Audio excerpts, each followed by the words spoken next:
नमस्कार मु डमरुधर जाल संविधान न्यूज रे आपण मानकु स्वागत करूची। आजिर खबर उपरे नजर पकेवा। निर्माल्य क्षेत्र रे विष्णु सहर्ष नाम अर्चन भाग नेले 100 दंपति।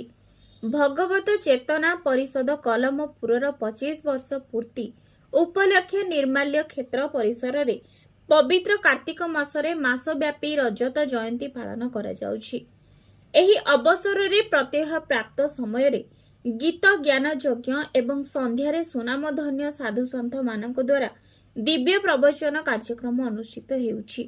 रविवार दिन देवोत्थान एकादशी अवसर रे निर्माल्य क्षेत्र रे विष्णु सहर्ष नाम अर्चन कार्यक्रम आयोजन करा जाइथिला।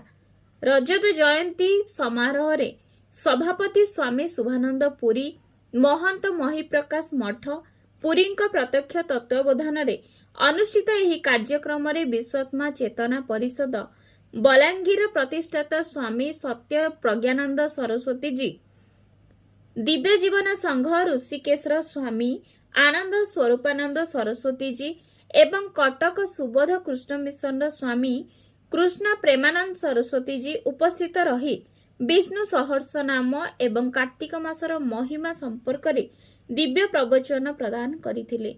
विष्णु सहर्ष नाम अर्चन कार्यक्रम रे अंचल रे 100 आध्यात्मिक प्रेमी दंपति सक्रिय अंश ग्रहण करी विभु कृपा लाभ करथिले।